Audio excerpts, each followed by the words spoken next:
नमस्कार विद्यार्थी मित्रांनो, नोट्स इन मराठी या आपल्या शैक्षणिक यूट्यूब चॅनलवर तुमचं मनापासून स्वागत आहे. आज आपण भारतीय इतिहासाच्या एका अत्यंत महत्त्वाच्या टप्प्याचा सखोल अभ्यास करणार आहोत. खरं तर आपल्याकडे आज इतिहासावरचं एक प्रकरण आहे जे आपल्याला हडप्पा संस्कृती नंतरच्या काळात घेऊन जातं. या नोट्समध्ये जनपद आणि महाजनपद यांचा उल्लेख आहे. बरोबर. आज आपलं मिशन आहे हे शोधून काढणं की या शब्दांमागचा नेमका अर्थ काय, शहरांची दुसरी लाट भारतात कशी आली आणि तिने सगळं कसं बदलून टाकलं. बरोबर, कारण हडप्पा संस्कृतीच्या अस्तानंतर एक मोठी पोकळी निर्माण झाली होती, नाही का? म्हणजे भव्य शहरं, लिपी, नियोजन सगळं जणू गायब झालं. हो. मग त्या शांततेनंतर पुन्हा शहरांचा गजबजाट कसा सुरू झाला, ही एक प्रकारे रिबर्थ किंवा पुनर्जन्माची कहाणी आहे. अगदी तसंच. आपण याला भारताचे दुसरे नागरीकरण म्हणतो. साधारणपणे इसवी सन पूर्व 2000च्या आसपास हडप्पा संस्कृतीचा ऱ्हास झाला. त्यानंतर जवळजवळ 1000 वर्षांचा काळ असा आहे ज्याला काही इतिहासकार अंधारयुग म्हणतात. अर्थात याचा अर्थ असा नाहीये की तिथे काहीच घडत नव्हतं. ग्रामीण जीवनशैली होती, छोटी वस्ती होती, पण हडप्पासारखी सुनियोजित शहरं नव्हती. अगदी 1000 वर्ष हा खूप मोठा काळ आहे. म्हणजे कित्येक पिढ्यांनी शहरं पाहिलीच नसतील. मग अचानक काय बदललं? ही नवीन शहरं कुठे आणि का उभी राहिली? इथेच गंगा नदीचं मैदान महत्वाचं ठरतं. इसवी सन पूर्व पहिल्या सहस्रकात, म्हणजे साधारणपणे इसवी सन पूर्व 1000 नंतर या सुपीक प्रदेशात बदलांना सुरुवात झाली. अच्छा. आपल्याला याची माहिती 2 मुख्य ठिकाणाहून मिळते. एक म्हणजे पुरातत्वीय उत्खनन, जिथे आपल्याला त्या काळातील वस्त्या, भांडी, तटबंदीचे अवशेष सापडतात. राईट. आणि दुसरा तितकाच महत्वाचा स्रोत म्हणजे त्या काळातलं साहित्य, जसं की उत्तर वैदिक ग्रंथ आणि विशेषतः बौद्ध आणि जैन ग्रंथ. अच्छा, म्हणजे पाली आणि प्राकृत भाषेतल्या ग्रंथांमध्ये या नवीन शहरांची वर्णनं आहेत. हो, भरपूर वर्णनं आहेत. त्यात बाजारपेठा, राजे, व्यापारी आणि सामान्य लोकांबद्दलचे उल्लेख आहेत. या दोन्ही पुराव्यांना एकत्र जोडल्यावर आपल्याला दिसतंय की गंगेच्या खोऱ्यात एक नवीन आणि उत्साही शहरी संस्कृती आकार घेत होती. आणि यालाच दुसरं नागरीकरण म्हणतात. अगदी बरोबर. ठीक आहे. तर या दुसऱ्या नागरीकरणातूनच जनपद आणि महाजनपद यांचा उदय झाला. आपल्या स्रोतांमध्ये या शब्दांवर खूप भर दिलाय. जनपद या शब्दाचा नेमका अर्थ काय होतो? जन म्हणजे लोक आणि पद म्हणजे पाय. म्हणजे अगदी बरोबर पकडलं. जिथे लोकांनी जन आपले पाय पद ठेवले, म्हणजे जिथे लोकांनी वस्ती केली, तो प्रदेश म्हणजे जनपद. अच्छा. सुरुवातीला ही लहान प्रादेशिक राज्य होती. विचार करा की एकाच प्रकारची भाषा बोलणारे, समान चालीरीती असलेले काही गट किंवा कुरं एकत्र येऊन एका प्रदेशावर हक्क सांगतात आणि त्यांचं नेतृत्व एक प्रमुख करतो, ज्याला राजा म्हटलं जातं. म्हणजे लहान स्वतंत्र शहरांसारखी, जशी प्राचीन ग्रीसमध्ये होती तशी. अगदी तसंच. इंटरेस्टिंग. म्हणजे सुरुवातीला अनेक छोटी छोटी राज्य होती. मग यातून महाजनपद कशी तयार झाली? महा म्हणजे मोठं, हे तर उघड आहे, पण हा बदल कसा घडला? हाच त्या काळातला सर्वात मोठा राजकीय बदल होता. जसा काळ पुढे गेला, साधारणपणे इसवी सन पूर्व 8व्या-7व्या शतकात या लहान जनपदांमध्ये संघर्ष सुरू झाला. काही जनपदांनी आपल्या शेजारच्या जनपदांवर ताबा मिळवला, तर काहींनी एकत्र येऊन गट तयार केले. या प्रक्रियेतून मोठी आणि अधिक शक्तिशाली राज्य तयार झाली. हीच ती महाजनपदं. आणि यांची संख्या 16 होती, बरोबर? बौद्ध ग्रंथ अंगुत्तर निकायमध्ये याचा उल्लेख आहे. हो, अगदी. त्यात अशा 16 महाजनपदांची यादी दिलेली आहे. 16 महाजनपदं म्हणजे वायव्येच्या गांधारपासून पूर्वेच्या अंगपर्यंत. हा तर खूप मोठा विस्तार आहे. मगध, कोसल, वत्स, अवंती ही काही मोठी नावं यात येतात. बरोबर. या सगळ्यांमध्ये असं काय खास होतं की याच महाजनपदांचा उदय झाला? याचं मुख्य कारण म्हणजे त्यांची भौगोलिक स्थिती. बहुतेक महाजनपदं गंगेच्या सुपीक खोऱ्यात होती, म्हणजे शेतीतून प्रचंड उत्पन्न, ज्यामुळे मोठ्या लोकसंख्येला आणि सैन्याला पोषणं शक्य झालं. अगदी. दुसरं म्हणजे या प्रदेशात लोह खनिजाचे साठे होते, जे त्या काळाचं सर्वात महत्त्वाचं तंत्रज्ञान होतं. आणि तिसरं म्हणजे नद्यांमधून होणारा व्यापार.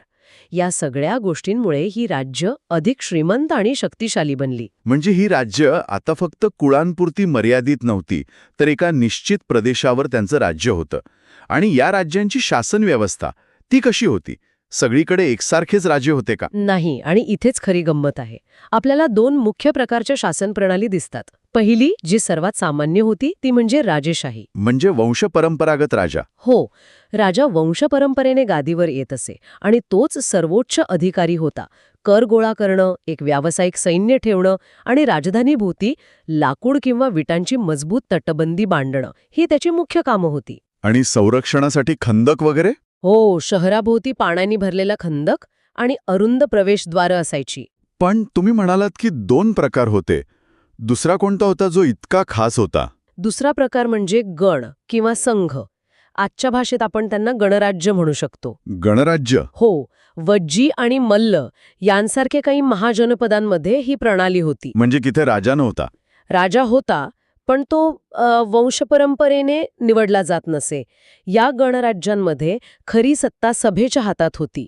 या सभेत त्या राज्यातील प्रमुख घराण्यांचे प्रतिनिधी असायचे. अच्छा. कोणताही मोठा निर्णय, अगदी युद्धाचा किंवा शांततेचा, या सभेत चर्चेने आणि मतदानाने घेतला जात असे. थांबा, मतदान म्हणजे 25 वर्षापूर्वी? हो, हे तर अविश्वसनीय आहे. म्हणजे एकीकडे शक्तिशाली राजे आपली साम्राज्य वाढवत होते आणि त्याच काळात काही ठिकाणी लोक एकत्र बसून निर्णय घेत होते. असं का? हाच तर मूळ प्रश्न आहे. वज्जी संघाकडे असं काय वेगळं होतं की ते राजाशाहीच्या प्रवाहाच्या विरुद्ध गेले? स्रोत सांगतात की त्यांची ताकद त्यांच्या एकतेत आणि नियमित होणाऱ्या सभांमध्ये होती. असं म्हणतात की स्वतः गौतम बुद्धांनी त्यांच्या पद्धतीचं कौतुक केलं होतं. खरंच? हो, त्यांनी सांगितलं होतं की जोपर्यंत वज्जी लोक एकत्र भेटत राहतील, एकत्र निर्णय घेतील आणि आपल्या परंपरांचा आदर करतील, तोपर्यंत त्यांना कोणीही हरू शकणार नाही. वा, म्हणजे ही फक्त राजकीय पद्धत नव्हती, तर एक मूल्य प्रणाली होती. अगदी. एकाधिकारशाहीपेक्षा सामूहिक निर्णयाला महत्त्व देणारी. त्या काळासाठी ही एक खूप मोठी आणि क्रांतिकारी कल्पना होती. खरंच, या राजकीय बदलांबरोबरच मोठे तांत्रिक आणि सामाजिक बदलही झाले असणार. आपण लोखंडाबद्दल बोललो. या एका धातूने नेमकं काय काय बदललं? लोखंडाने अक्षरशः क्रांती घडवली. एकतर शेतीत त्याचा मोठा उपयोग झाला. लोखंडी नांगराच्या फाळामुळे जमीन अधिक खोल नांगरणं शक्य झालं. लोखंडी कुऱ्हाडींमुळे जंगलं साफ करून शेतीखाली आणणं सोपं झालं. आणि याचा थेट परिणाम म्हणजे अन्नधान्याचं उत्पादन प्रचंड वाढलं. हो, आणि जास्त अन्न म्हणजे जास्त लोकसंख्या, मोठं सैन्य आणि मोठं राज्य. बरोबर. याशिवाय लोखंडामुळे शस्त्रही बदलली. कांस्यापेक्षा लोखंडाची शस्त्र, जसं की तलवारी आणि भाले, अधिक मजबूत आणि तीक्ष्ण होती. यामुळे युद्धाचं स्वरूप बदललं असणार. हो, आणि राज्यविस्ताराला गती मिळाली. म्हणजे लोखंडाने एकाच वेळी निर्मिती आणि संहार या दोन्ही गोष्टींना चालना दिली. इतका मोठा शेती आणि व्यापार, मग देवाणघेवाणीसाठी वस्तुविनिमय म्हणजे बार्टर सिस्टीम पुरेशी ठरत नसेल, मग पैशाची गरज कशी भागवली गेली? अगदी बरोबर मुद्दा. याच काळात भारतात पहिल्यांदा नाण्यांचा वापर सुरू झाला. ही आजच्यासारखी गोल गुळगुळीत नाणी नव्हती. अच्छा, मग कशी होती? सुरुवातीची नाणी चांदीची होती. चांदीच्या पत्र्याचे अनियमित आकाराचे तुकडे कापून त्यावर विविध चिन्हे उमटवली जात. म्हणूनच त्यांना आहत नाणी किंवा पंचमार्क्ड कॉइन्स म्हणतात. म्हणजे त्यावर राजाचा चेहरा वगैरे नसायचा? नाही, त्यावर सूर्य, बैल, झाड, 6 भुजा असलेलं चिन्ह किंवा काही भौमितिक आकार असायचे. प्रत्येक महाजनपदाची स्वतःची अशी चिन्हांची एक विशिष्ट ओळख होती. म्हणजे एखादा व्यापारी नाण्याकडे बघूनच सांगू शकायचा की हे नाणं मगधचं आहे की कोसलचं. अगदी. ही एक प्रकारची आर्थिक ओळखीची दृश्य भाषा होती. पण एक मिनिटं, ही नाणी सगळीकडे चालायची का? म्हणजे गांधारचं नाणं मगधमध्ये चाललं असतं की तिथे काहीतरी चलन विनिमय प्रणाली होती? हा एक उत्तम प्रश्न आहे. सुरुवातीला कदाचित प्रत्येक नाणं त्याच्या वजनानुसार आणि चांदीच्या शुद्धतेनुसार स्वीकारलं जात असावं. पण जसजसं मगधसारखं एखादं राज्य अधिक प्रबळ होऊ लागलं, तसतशी त्यांची नाणी अधिक प्रदेशात स्वीकारली जाऊ लागली. अच्छा. ही नाणी म्हणजे व्यापाराला चालना देणारं एक मोठं इंजिन ठरली. ठीक आहे. म्हणजे लोखंडामुळे उत्पादन वाढलं, नाण्यांमुळे व्यापार वाढला. या सगळ्याचा समाजावर काय परिणाम झाला? कारण जास्त संपत्ती म्हणजे जास्त विषमता. हो, आपल्या स्रोतांमध्ये वर्णजाती व्यवस्थेबद्दल उल्लेख आहे. ही एक गुंतागुंतीची व्यवस्था आहे. हो, आणि ती समजून घेणं महत्वाचं आहे. ही एक दुहेरी व्यवस्था होती. जाती ही मुख्यत्वे व्यवसायावर आधारित होती. म्हणजे लोहार, सुतार, व्यापारी, कुंभार असे व्यावसायिक गट. आणि त्यांचं कौशल्य पिढ्यानपिढ्या पुढे जाऊ लागलं. बरोबर. तर वर्ण ही संकल्पना वैदिक साहित्यातून आली होती, ज्यात समाजाची 4 स्तरांवर विभागणी होती: ब्राह्मण, क्षत्रिय, वैश्य आणि शूद्र. पण ही व्यवस्था जन्मापासूनच कठोर होती का? म्हणजे लोहाराचा मुलगा लोहारच होणार असं ठरलेलं होतं? सुरुवातीच्या काळात म्हणजे या दुसऱ्या नागरीकरणाच्या सुरुवातीला ही व्यवस्था अधिक लवचिक होती, असं अनेक अभ्यासक मानतात. म्हणजे एखादी व्यक्ती आपलं कौशल्य बदलू शकत होती. पण जसा जसा काळ पुढे गेला, राज्य अधिक मोठी आणि समाज अधिक गुंतागुंतीचा झाला, तसतशी ही व्यवस्था कठोर बनत गेली. कदाचित वाढत्या स्पर्धेमुळे किंवा सत्ताधारी वर्गाला आपलं स्थान टिकवून ठेवण्यासाठी ही व्यवस्था अधिक घट्ट झाली असावी. आणि यातूनच पुढे समाजात उच्च नीचता आणि असमानता निर्माण झाली. हो, आणि याच सामाजिक बदलांवर प्रतिक्रिया म्हणून नवीन विचारप्रवाह सुद्धा आले. याच काळात बौद्ध आणि जैन धर्मासारखे नवीन विचार उदयास आले, ज्यांनी या वर्णव्यवस्थेतील विषमतेवर प्रश्नचिन्ह निर्माण केलं. हा काही योगायोग नाहीये. ठीक आहे, तर ही सगळी शक्तिशाली राज्य, नवीन शहरं, व्यापार हे सगळं मुख्यत्वे उत्तर भारतात केंद्रित होतं. मग बाकीच्या भारताचं काय? ते या सगळ्यापासून पूर्णपणे वेगळे होते का? अजिबात नाही. हा संपूर्ण उपखंड एकमेकांशी जोडलेला होता. त्या काळात 2 प्रमुख व्यापारी मार्ग विकसित झाले होते. एक होता उत्तरापथ. उत्तरापथ. हो, जो वायव्येतील तक्षशिलापासून सुरू होऊन थेट पूर्वेकडील ताम्रलिप्ती या बंदरापर्यंत जात असे. हा त्या काळातला ग्रँड ट्रंक रोड होता. आणि दुसरा होता दक्षिणापथ. हा मार्ग उत्तरेतील श्रावस्ती किंवा कौशांबीपासून सुरू होऊन विंध्य पर्वतरांगा ओलांडून दक्षिणेत पैठण म्हणजे प्रतिष्ठानपर्यंत जात असे. म्हणजे हे फक्त व्यापाराचे मार्ग नव्हते. प्रवास करत त्यांच्यासोबत वस्तू, विचार, कला आणि नवीन धर्मही देशभर पसरत होते. म्हणजे हे जे नागरीकरण गंगेच्या खोऱ्यात सुरू झालं, त्याचे पडसाद इतर ठिकाणीही उमटले. नक्कीच. पूर्वेला कलिंगमध्ये म्हणजे आजचा ओडिशात शिशुपालगडसारखी मोठी तटबंदी असलेली शहरं उभी राहिली. आणि दक्षिणेतही साधारणपणे इसवी सन पूर्व 400 पासून शहरीकरण सुरू झालं. अच्छा. तिथे चोळ, चेर आणि पांड्य यांसारखी राज्य उदयास आली.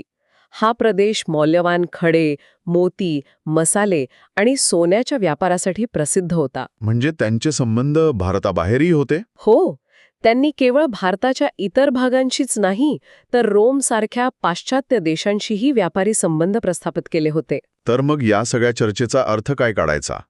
आपण पाहिलं की हडप्पा संस्कृतीनंतरची 1000 वर्षांची पोकळी केवळ खेड्यांनी नाही, तर एका नवीन आणि अधिक गतिमान शहरी संस्कृतीने भरून काढली. बरोबर.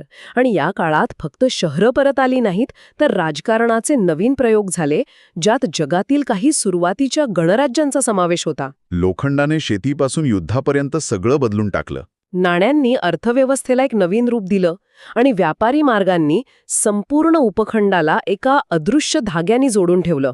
म्हणजे हा काळ भविष्यात येणाऱ्या मोठ्या साम्राज्यांसाठी, जसं की मौर्य साम्राज्य, एक पायाभरणीचा काळ होता. अगदी अचूक. महाजनपदांचा काळ, जो साधारणपणे इसवी सन पूर्व 300 पर्यंत टिकला, त्याने भारताची राजकीय, सामाजिक आणि आर्थिक ओळख घडवायला सुरुवात केली. हा नवनिर्मितीचा आणि पुनर्रचनेचा काळ होता, ज्याने भारताला पुढील अनेक शतकांसाठी एक नवा आकार दिला. स्रोतांमध्ये गण किंवा संघ राज्यांचं वर्णन आहे, जिथे राजाची निवड सभेमार्फत आणि निर्णय मतदानाने होत असे. ही गोष्ट 2500 वर्षांपूर्वीची आहे. यावरून एक विचार मनात येतो. आजूबाजूला शक्तिशाली आणि एकाधिकारशाही असलेली राजाशाही वाढत असताना त्या विशिष्ट प्रदेशांमध्ये अशा लोकशाही प्रणालीच्या उदयासाठी कोणती सामाजिक आणि सांस्कृतिक परिस्थिती कारणीभूत ठरली असेल? शासन आणि लोकसहभागाबद्दल ही प्राचीन गणराज्य आपल्याला आज कोणता धडा देऊ शकतात?